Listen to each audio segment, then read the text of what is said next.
امام شافعی رحمہ اللہ، جن لوگوں کو اخلاص کی سمجھ آ گئی تھی ان کو دیکھیں، امام شافعی رحمہ اللہ کتنے بڑے امام ہیں، اور کیا ہی انہوں نے دین کی، علم کی خدمت کی ہے۔ حرم مکی میں بیٹھ کے لوگوں کو پڑھاتے ہیں اور درس دیتے ہیں۔ بڑے ائمہ، امام سفیان بن عیینہ، امام احمد بن حنبل رحمہ اللہ جیسے بڑے امام آ کے ان کے سامنے ان سے علم حاصل کرتے ہیں۔ وہ امام شافعی رحمہ اللہ کیا فرماتے ہیں، امام بہقی رحمہ اللہ نے ان کے مناقب میں یہ ذکر کیا ہے، فرماتے ہیں وددت ان الناس تعلموا هذا، میری یہ خواہش ہے کہ لوگ یہ علم سیکھ لیں، یعنی کتبہ، یعنی یہ جو میں نے اپنی کتابوں میں علم کو لکھ دیا ہے نا، میرا بڑا دل کرتا ہے لوگ اس کو سیکھ لیں، اس کو یاد کر لیں۔ علی اللہ ینسب الی منہ شیء، پھر ان میں سے جو کچھ بھی میں نے لکھا ہے میری طرف کوئی بھی نسبت نہ ہو، لوگ یہ نہ کہیں کہ شافعی نے یہ کہا ہے،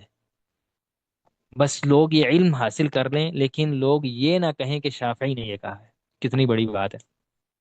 یعنی اپنا نام اس کو ظاہر نہیں کرنا چاہتے بلکہ کہتے ہیں لوگ علم سیکھ لیں۔ یہ پھر یہاں پر ایک الگ مسئلہ ہے کہ کیوں پھر انہوں نے اپنا نام چھپایا نہیں، وہ اس وجہ سے کہ یہ ایک اہم مسئلہ ہے کہ مجہول سے علم نہیں لیا جاتا، علم اسی سے لیا جاتا ہے جو معروف ہو، اسی لیے کوئی بھی علم کی بات لکھنے کے لیے لازمی ہے کہ پتہ ہو کہ یہ علم کی بات کس نے کی ہے، بالخصوص جب بہت زیادہ لوگ یہ باتیں کر رہے ہوں، بالخصوص سوشل میڈیا ہے یا اس طرح سے، تو اب اس دور میں تو بہت زیادہ اس کی ضرورت ہے کہ جو بھی بہتر اور اچھا اور صحیح علم دینے والے لوگ ہیں وہ کوئی بھی بات علم کی لکھیں تو اس کے ساتھ اپنا تعارف بھی لکھیں